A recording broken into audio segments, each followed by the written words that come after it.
to the good old days. Let me take you back to the good old Poporazzi. days. Let me take you back to the good old days. Oh, yeah. Let me take you back to the good old days. Let me take you back to the good old days. Let me take you back to the good old days. Let's take Let me it take back to you the back old school. Let's go right back in the day. Let's take Let it me take you back. Let's go right back in the day. Sing. Let me take you back to the good old Soy Fatsalofa atu Samoa ilo sila mai moa. Ni sambola vinaka ki munisaka na waikanda mai viti. Tēnā koutou, kia ora mai tata katoa. Welcome everyone to Talanoa Tupe. This is a show where we celebrate and highlight Pasifika success in all its many forms. We are joining you today from the largest Polynesian city in the world, Tāmaki Makaurau, also known as Auckland or Okilani. Our guest today is Equal Employment Opportunities Commissioner, Saunoamaali'I, Dr. Karanina Sumeo. Saunoamaali'I is the proud mother of a son and 2 daughters. Before joining the Human Rights Commission, she held a number of senior roles in the public sector. Saunoamaali'I holds qualifications in a range of different fields, including a PhD in public policy from AUT. Talofa lavalava whionga Saunoamaali'I. Thank you so much for coming on the show. Lisa Bolavinaka, Mama, and it's great to be here. Thank you for the opportunity. I'm really looking forward to our chat today because you hold such an important position for anyone who holds a job in New Zealand, but especially for our Pasifika people to look up and see you holding such an important position of leadership in our country.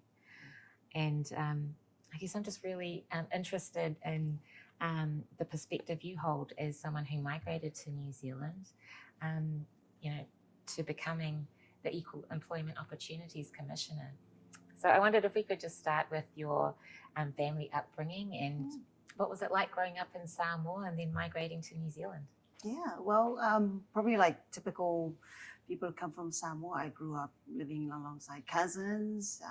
We have a piece of land, a freehold piece of land in Wailima, in Upolu. And I grew up in like a mini village, and we prayed together, we ate together, we cooked together. If we got in trouble, together, things like that. So very, very privileged to be surrounded by love and wealth, spiritual wealth. And so I have lots of memories. I remember when we were preparing to come to New Zealand, and I was told that we were coming to New Zealand. And I remember we went to Apia to take photographs, for the passports. And I was really sad.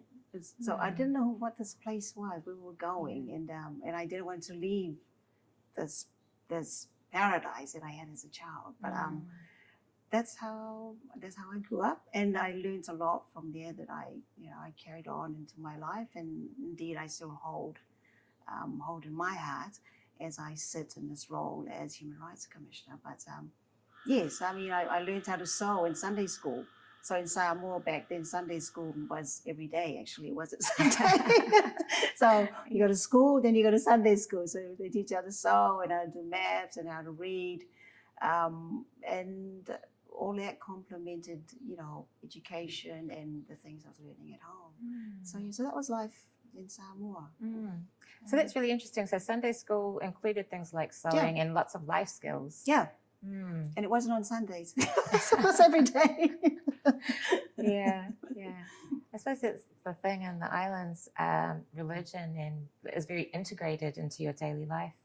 Yeah, it's not just something that happens for 1 hour on a Sunday. Yeah, which is why culture and religion are so blended, and as well as family life and how you make decisions in the household are also blended. It's a different scene here, of course. So church wasn't just about God or what was in the Bible. It was a way of living, a way of being, and a way of being together as a community. And you learn to be responsible for each other beyond your household. And as I said, those are sort of values and things that I carry into this role where I am now. But yeah, I was fortunate. I was blessed to have been raised in Samoa before coming to New Zealand.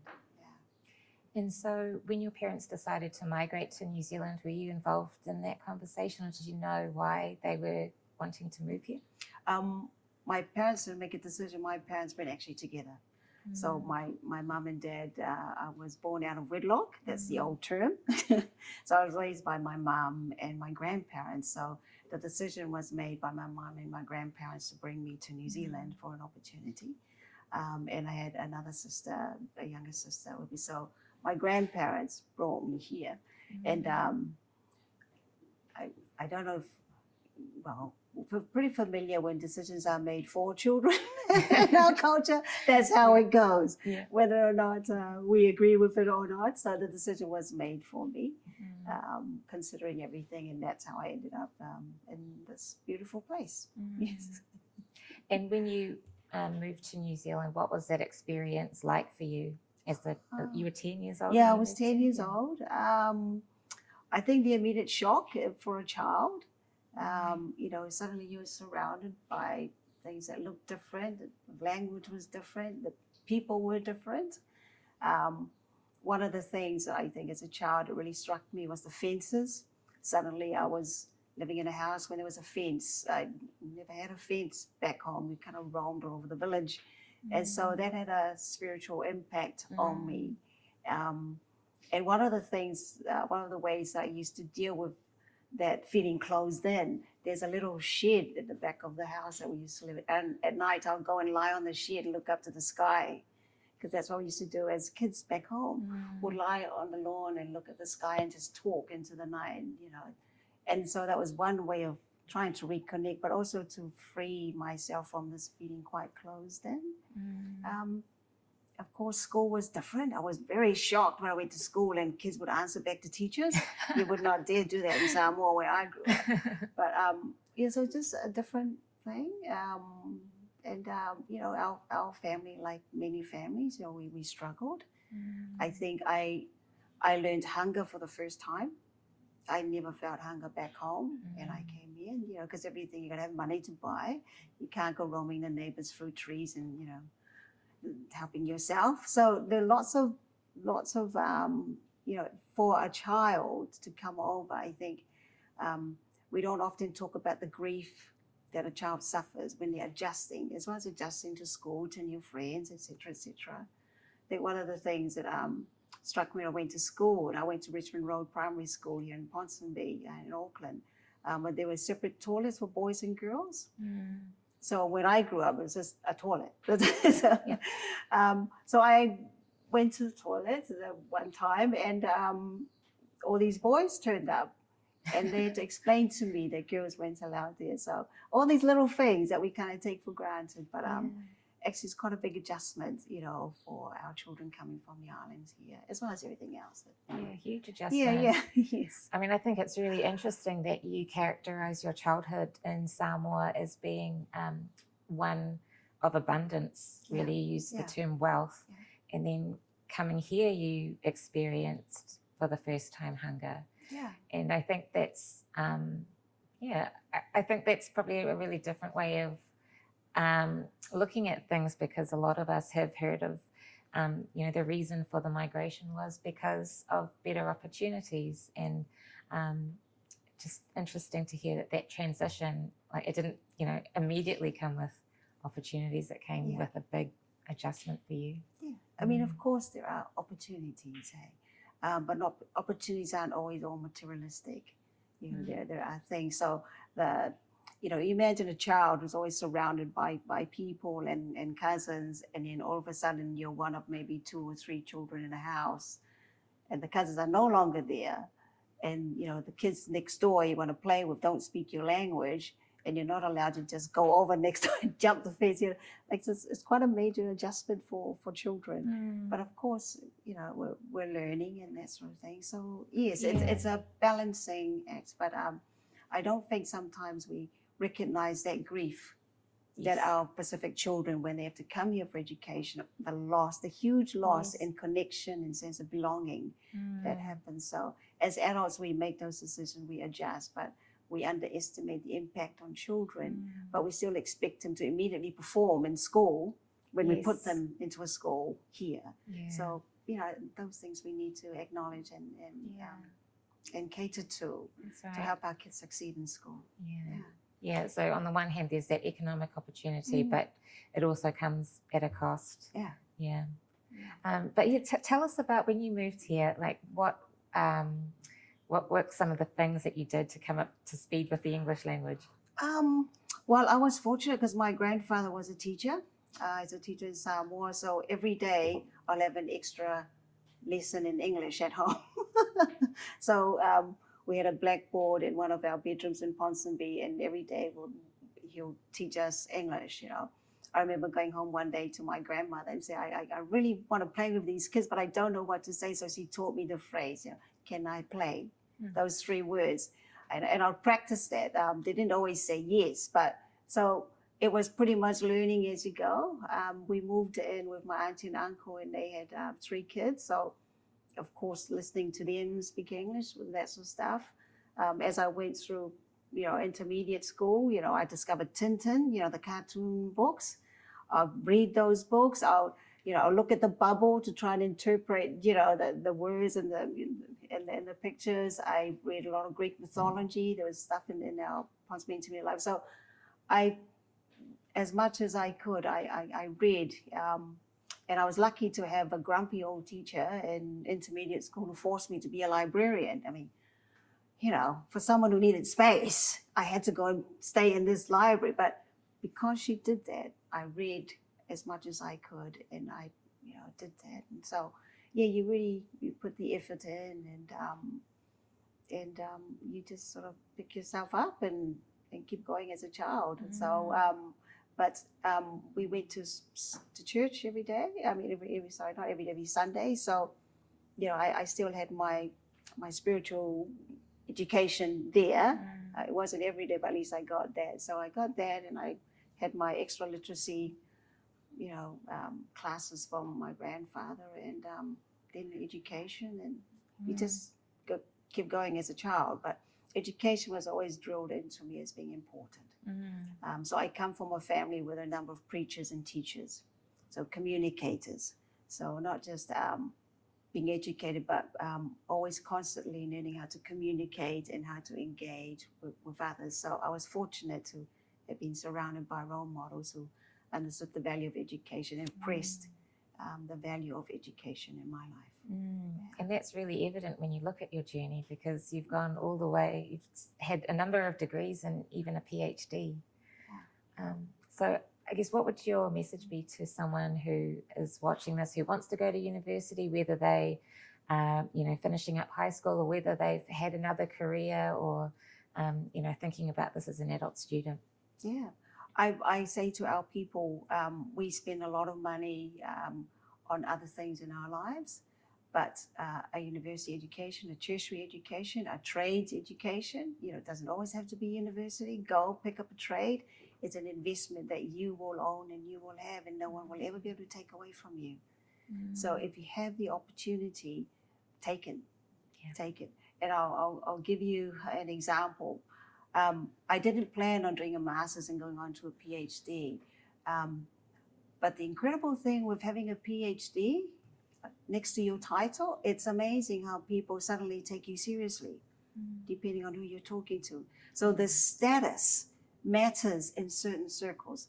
Of course, when I'm home, it doesn't mean anything. My parents say, oh, that's really cool. Yeah, let's go be normal. But in some places, it matters. But also what comes with education is that you're exposed to people who think different, have different ideas, who may disagree with you. And it breaks you out of your comfort zone. And of course, you form networks, and those become very important. So it's not just a piece of paper, it's everything else that comes along with it. That you form new connections. So it is valuable. If you have the opportunity, take it. If your child or your son or your daughter is asking you to support them, please support them. We know it's not always easy for some of our families, but please support them through. And that's the sort of thing I would ask our government to make tertiary education free. Because I was lucky. I was in New Zealand at the time when it was free. No way would I have been able to get that education if it wasn't, because there's no way my grandparents could have afforded it. But I was fortunate, and I do think we need to have free tertiary education. I think that point you make about having the support of the family is quite critical as well, because quite often when you have someone who has the capability of going to get a degree, they're also very valuable to the family as well, because of their earning potential. So it's about probably just delaying that potential for a little bit longer, so that they can have all of those other things that comes with having the degree and as you say, it not just the piece of paper, everything else. I mean, it's. I know a lot of our families are struggling to get by, living in hardship. But sending our kids to school to try and survive, that's a lot of pressure on our children. Actually, the government need to step in and do something about that. Everybody has a human right to an adequate standard of living. It's not our children's responsibility to make sure that there's food on the table. So there's a bigger responsibility here on the state.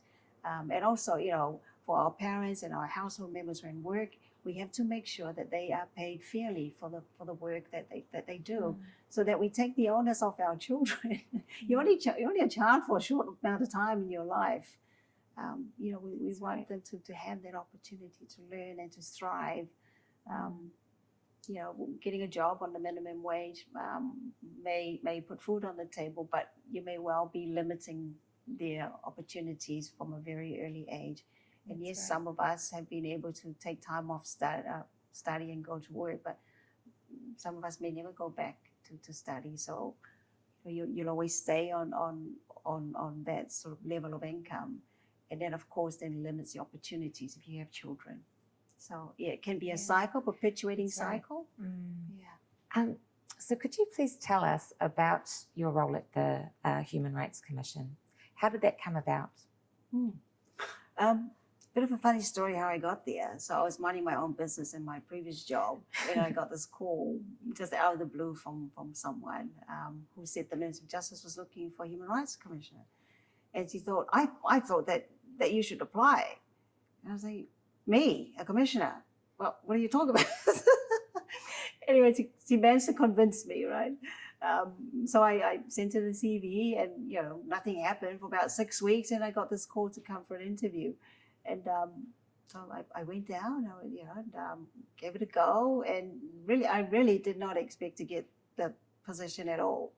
And I was very pleasantly surprised, of course. And then it just dawned on me the enormousness and the significance of the role. So, and I was very, very honored to be given it. So I am the Equal Employment Opportunities Commissioner, as you've said, but I also have additional delegations. They call them delegations for women's rights. So sometimes I am referred to as a Women's Commissioner. It's because I have that delegation, which is why I speak out on issues regarding women. But also have delegations for ensuring human rights is respected in business dealings. So I often also speak out on issues of migrant exploitation, which of course Pacific people are vulnerable to. So that's the scope of my portfolio. And our appointments are normally, well, they're not normally, they come through the office of the Governor General. So they're not ministerial appointments. And that's to ensure that we are independent. So I can say things that I feel I must say, whether or not it upsets the government. They can't shut us down. So, and you need to have that independence as a Human Rights Commission in New Zealand if you're going to, speak out for things that need to be. So that's my role, and I'm very, very privileged. I see my role as an investment by New Zealand in human rights and ensuring a better country for all of our people. It's a real honor. Yeah, well, I mean, it was a big moment for the Pacific community when you were appointed to your role. So we're very happy to see you there. If I could just ask you a bit about your, I guess, what is your view on the relationship between human rights, Pacific culture, and religion? Well, it's everyone's got a right to their culture, to their identity.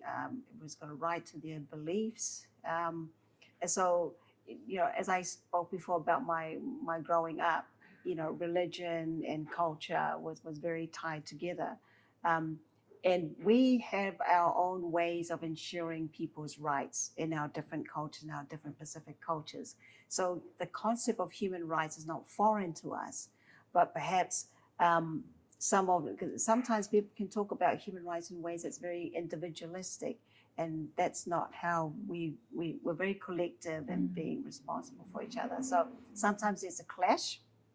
So for example, I used to work in child, youth and family, and so people would sometimes say, but aren't you putting the child above the family? Like there's one child above the family unit, or so sometimes it can be perceived to be a clash, but actually we all want the very best we want our children to be safe, just like we want our women to be safe. We don't want them to suffer violence and sexual violence and all that. So there's actually quite an alignment there. If I think about things like the whiangainga, so, and it's a concept in Samoa of this brother-sister relationship. It's kind of like till death, you look after each other and you make sure each other's okay. That's something that completely aligns with human rights. There's nothing novel about brothers looking after their sisters or sticking up, making sure they're okay. But so we have to try and recognize the things that are already in our Pacific cultures that actually align with this concept of human rights. There's actually no clash. There are things, of course, in the way that we may interpret some of our values. For example, the heading, men as head of the households. So there are in some of our pockets of our community that goes to the extreme, where men become the absolute head of every decision that happens. And then if a woman disagrees or does something, then we have violence. So I think there's a misinterpretation of some of those things in some of our families, which is why we have family violence, is why we have high rates of child assaults, physical assaults on our children. And those are things that actually go against our culture. And we really have to have these uncomfortable discussions with our churches and within our families, so we can prevent this. Because there are harms that happen to us that are a violation of human rights, a violation of laws, but actually those things start from home. And if we get our home life right, it prevents that suffering and intergenerational violence that happens. So that's within our control, and I do believe that's within our control, and that's completely in alignment with human rights. So that's how I see human rights. There is alignment. Others don't see it as such, and we have to work on that. But you think that the concepts of individual rights and collective rights are not mutually exclusive? They're not mutually exclusive. I mean, a child is a child, or a child is also part of the unit. It's kind of like, we as I've grown up, you're not separate, but you can't uphold the rights of a collective if they're not going to be protective of the child. So for example, let's take the case of sexual abuse, right? So what we have in some cases is we have the family who all know what's going on and all shut down and they basically made a decision. We're willing for our child to continue suffering and we will stay silent. Now, that's not only a violation of laws, it's a violation of all cultural beliefs about the child being a gift from God. So you've chosen then to continue then the violation of God's treasure, God's gift to us for the protection of family reputation. Oh crap. So I see an alignment. I see very clear an alignment between our religious beliefs and our cultural beliefs in human rights. It's how we choose to interpret. Sometimes we exploit those things. to protect certain things that we think are more important. So you've touched on some very heavy topics there, but things that we probably do need to talk about more. So the statistics show that Pasifika are overrepresented in domestic violence, and that a lot of the violence is perpetrated by men. So what do you think needs to change in order to end violence against women? Well, as I said, it starts from home, right? It's almost like that's where our children and our women are at highest risk, which goes against everything that we believe in. One of the things I said to my son, I mean, I raise my children always to respect each other, you know, and to make sure that they're there for each other. I said to my son the other day, you know, son, when Black Lives Matter came to New Zealand, you all went to march. Climate change thing with the schools, you all went to march. Why don't you set up a march, you and your friends? You go and march in town to stop violence against women and stop violence against children. So I want our men, our sons, our fathers, our church leaders, whoever they are, I want them to be marching the streets, marching down to Parliament, calling on their brothers, whatever color, race, doesn't matter, call on their brothers to step up and stop this crap. This 2021. We know better. There's no excuse of lack of education. You know, just because someone suffered from child abuse as a child or earlier in their lives, that is no excuse then perpetrated again. And I hear that often when I hear about court cases. You know, it's because of what's happened in the past. If we are stuck in the past, we're never going to rise up and see the new light. So it's really, really important. I want our men, our boys to be marching the streets and talking to their brothers about ending this. We can control this. No law is going to control it. We control this. We control the words that come out of our mouths. And that's what I want to happen. We've got laws against violence. We've had them for years. We've got them in Samoa. We've got them all around the Pacific. It hasn't actually stopped violence. So the answer lies in our households, in our churches, in our mosques, wherever we are. It lies with us. So I'd like that to happen. Of course, we can talk about what's not happening right in the police, in the court system, you know, with the judge sentencings, but if we can stop it here, we don't need that. So that's really, really key to me. So you talked before about the Samoan concept of whiangainga and about the lifelong commitment that a brother has to his sister. Yeah, and vice versa. The reciprocal, yes. Yeah. So, yeah, I suppose what I'm hearing you say is if we go back to some of the key concepts in our culture, then we have some of the answers ourselves. Yeah, that's right. We don't need research looking at models from other places around the world. Let's research ourselves and see the good that was already there, the wealth that I talked about as a child that sustained us and protected us. It's still there. We haven't lost it. So let's reclaim them. Because that's what makes us us. So some of the research that has been done shows that when men migrate to a different place, so some of the factors for Pasifika men is that they are losing their support networks, there are extra financial pressures and things like that. So where do you think Pacific men can go if they need help with dealing with their frustrations in a healthy way? Yeah. First of all, I'd like to remind our men that you're not the only ones who's been dislocated from support. So are our women. So it's not something that's just you suffering, right? We're all suffering equally. So it doesn't give you an excuse to lose it, right? So let's accept that we've all lost those things. But you know, we've got great role models in our communities, in our churches. You know, we have people who role model strength.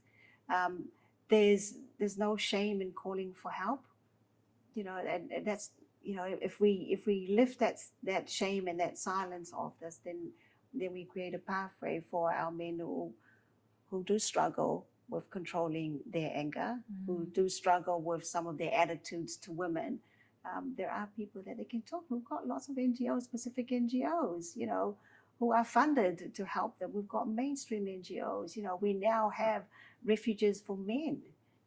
We call it refuges, but actually it's an alternative place where they can go if they've been arrested and given a non-association order there, so they can go. So we need more of those spaces for men. But I think the bulk of the investments in places like that is on women and children. Ideally, we would not be disrupting the lives of the victims by uplifting them from their homes. They should stay in the home.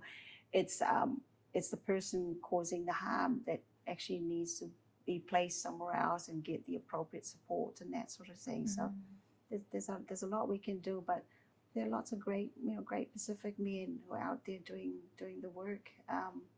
Perhaps we need to make them more visible. I don't know. It'd be great to hear our church ministers talking about this, talking about violence against women and children. It's kind of like we can talk about everything else, but we don't talk about those things, which are very real. So we need our churches to step up as well. Yeah, we need to talk about it so people can get the practical help they need. Yeah. And just on that note, where can women go if they need help if they're experiencing violence in the home, women and children, where can they go?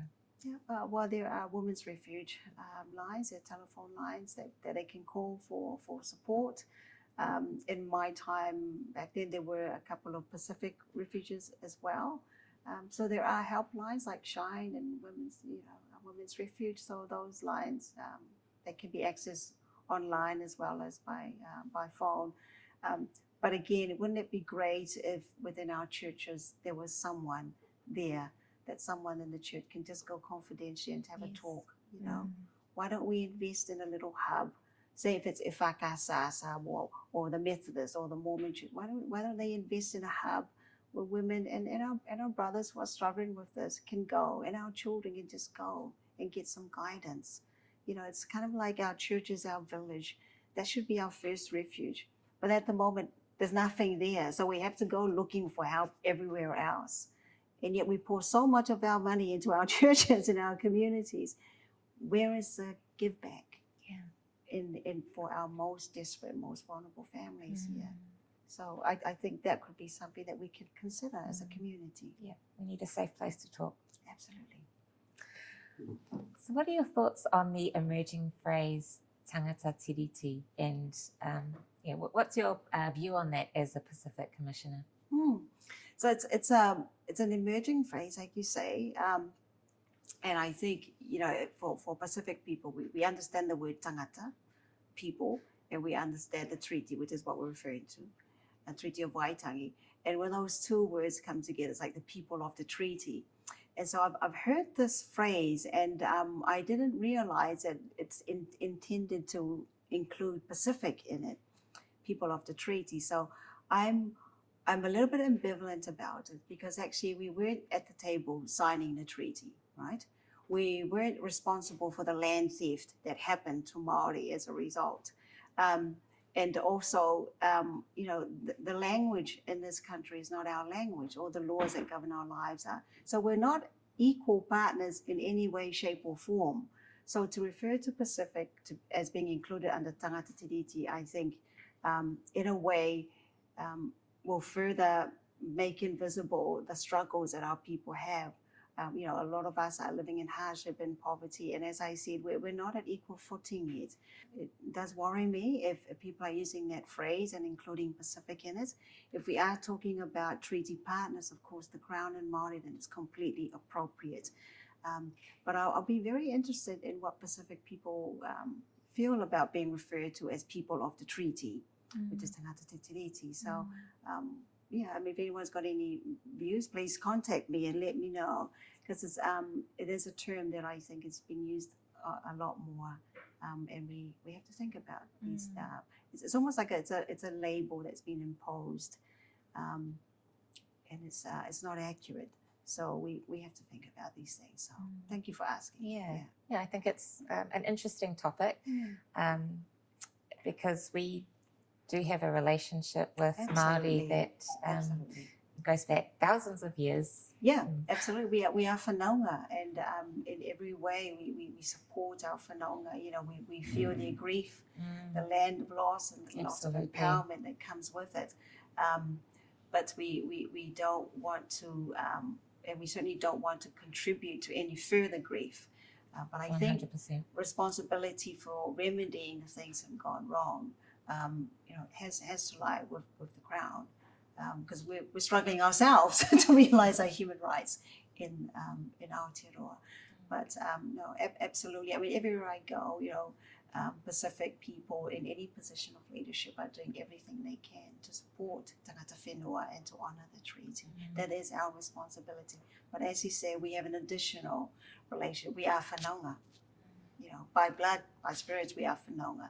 It's a very different relationship to one that's based on signing a piece of paper. I think that will be an interesting conversation going forward. So coming back to one of the large parts of your portfolio, so you've just launched an inquiry into the nature of discrimination against Pacific workers. So can you tell us about that piece of work? So the inquiry is looking at the Pacific, what I loosely call the Pacific pay gap. And looking at equal opportunities for Pacific. So for many years, our people have experienced being paid unequally for the same work. And I hear these stories from men and women, and I hear them up and down the hierarchy, so at the top levels even, where they find themselves being paid differently from a previous person who's non-Pacific, non-Māori. So the inquiry is asking questions about why is this happening. I've heard things like it's because of education levels or it's because of occupations that they're in. So I've heard lots of reasons, but those don't adequately explain. I mean, you and I know we've been in positions where we've had the education, we've had the experience, it's still quite different. So come on, you know. Yeah. That would be a convenient, you know, excuse, but it's, not true. Yes. So it is about, and I don't think that New Zealanders generally understand that. If it's not their lived experience, and so I think what's really important about the National Inquiry, it does give it huge visibility. But we've also sent out an invite to businesses, please come and talk with us about, how are you looking inside your systems to make sure that people are paid equally and fairly? Because we don't just want to understand the problem, we want to understand some of the solutions, some of the remedies that are happening, if they are happening. Because it's the rhetoric is good, but you actually have to put money in to remedy things and put them right? Yes. So, and it's... there are fundamental human rights here that we're talking about, the right to equal employment opportunity. That includes progression, opportunity to move up, which you and I know, that's a whole struggle in itself. The right to be free of discrimination of any sort, in any form. And of course, when it comes to women, there are rights of women to be treated. So this is taking this discussion beyond the gender pay gap to looking at the ethnic pay gap, because when you look at ethnic pay gap, then we're looking at both Pacific men and women, young people, all being treated unfairly in their eyes. I don't think employers mean to discriminate, but of course, if you're not aware that you're doing it, then how would you know? So it is about raising this sort of national thing, and also we want to remind the country that these are violations not only of human rights, international human rights conventions that New Zealand is obliged to abide with, but we're also violating our own local laws around fair treatment, equal treatment, good faith, etc. So there are lots of legal implications, and ultimately, if the inquiry comes out that we need legislation changes, then that would be appropriate. But the other big gain for me, Tupe, is I want our people to understand that they have rights. Because that's one of the big things, is that we don't understand that we have rights. So if our own people rise up, that for me would be the prize. When we realize that we have rights and we are worth it, and actually they're being violated at every level, whether it's in the workplace and also by our governments who won't stand up and honor those. So that for me would be the prize, because ultimately we want our children to be able to go into work and know that they're going to be treated fairly and know their worth. Because at the moment, we a lot of the job ads don't even have the salary ranges in there. So how would you know what that's worth? And for some of our people, they're so desperate to get a job, you get an offer, and it's like, oh, thank you. Yeah. But actually, we don't even know if that's a fair thing, eh? So there are lots of gaps in the system and we want to address it. So when we address those Tupe, it will then make the workplace a safer place for everybody, not just specific, everybody. So even though the inquiry is focusing on Pacific, and we have to, because all the evidence points to the fact that Pacific people are earning less than everybody else. So we have to start from there. The problem with starting from the average is that you lift the average, but then we still remain at the bottom. That's right. It's pointless. So the inequity continues. So we want to address the inequity as well as the inequality. Do you think that at the moment there's an unfair burden on employees to ask for a salary that they think is fair? And it really depends on your negotiating skill as to whether you get paid fairly. I think that the onus is still very much, as you say, with employees. So we're trying to, it is about power ultimately, and unless you have knowledge, then you haven't got the thing to fuel your claim that you're being paid unfairly. So we want pay transparency. It's something that I've been campaigning for since I've been here. We want to end pay secrecy. And again, as I said, that will help everybody, not only Pacific. And we want that to be a requirement in law. At the moment, it's no requirement. So bosses can still continue to do whatever they do, and so the power remains. So it is hard, for our people. We don't like to complain, as we always try to keep the peace. But then you live with that feeling that you're not being honored and respected. And those are fundamental to our values: respect and honor and dignity, and actually they're quite fundamental to human rights. So this inquiry, hopefully we want to learn things that we would like businesses to take on board, and government to take on board, because they are the ones holding responsibility for remedying this. It's not the victims of the discrimination and inequality, it's those who hold power, and we want them to step up. So that's the whole point of the inquiry. Well, transparency would be a great thing, right? Because then you're comparing apples with apples. Instead of comparing the job that you have gotten after, years in an industry to other people who are not doing the same type of work. Absolutely. And I think for our people, when the announcement was made, it was quite an emotional, moment for our people who have been calling out for help, calling out against this injustice for a very long time. And no one's really sort of stepped up to do something. So I think in honor of our people, this is really important for the Human Rights Commission from a human rights basis. It's important, it's significant. So but I just want to say thank you to all the people who've rung up the Human Rights Commission, especially to our women, some of our women in the unions who offered their stories, to tell that this is a real thing. It's not in their heads, this is not imagined, it's real, and it's continuing. So at what point do we say enough? The point is now. We say enough. So what are your hopes for Pacific peoples in Aotearoa?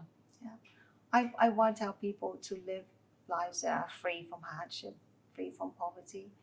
I just want basic things that they feel like they've been treated equally and they experience that in the workplace.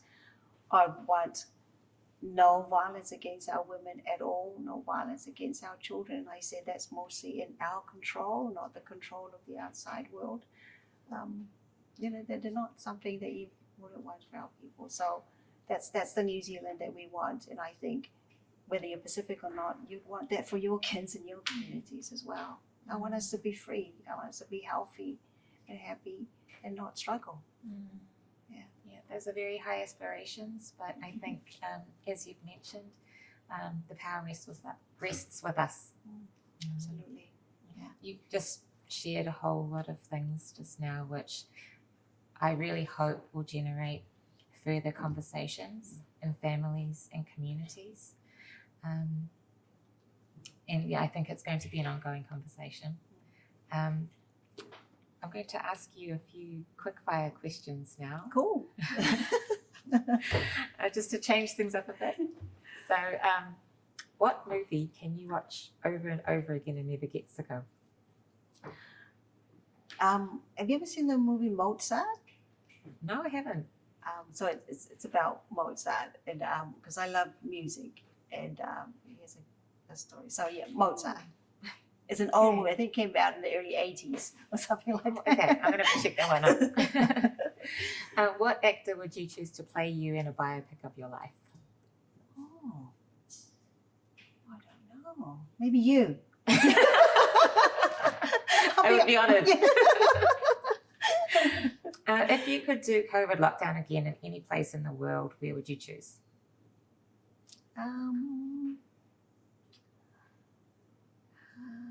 Samoa's pretty good. They got no cases. True. A lot of our Pacific Islands did Yes. very well. If you could choose any superpower, what would it be? That's like superpower. Gosh. Maybe to heal. Oh, that's a really good one. Yeah, that's very purposeful. Yeah. What is the one piece of advice you would give to a younger version of yourself? Honor yourself. And how do you want to be remembered? Oh, I like to be remembered as a loving mom, a useful citizen, and someone who was unafraid to do the right thing. Well, you've certainly showed us that today, and I just really want to thank you for your time and sharing your expertise with us today.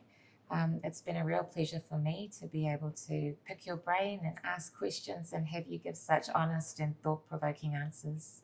So thank you very much. Inaka makalevu, and thank you for giving me the opportunity.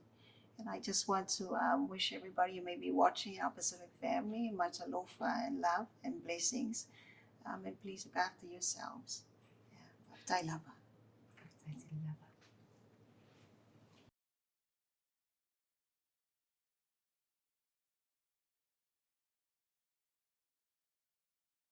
This camera here. Saunoamaali'I. Just looking at this camera here. Yep. Straight ahead. Here we go.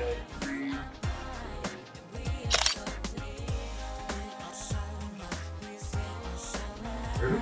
Okay, 3, 2, 1, cheese. Cheers.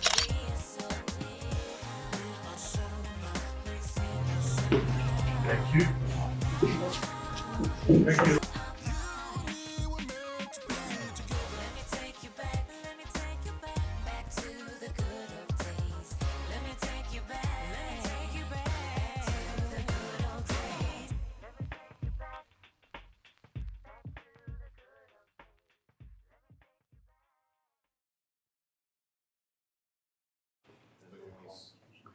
Okay, Just take that. it from where?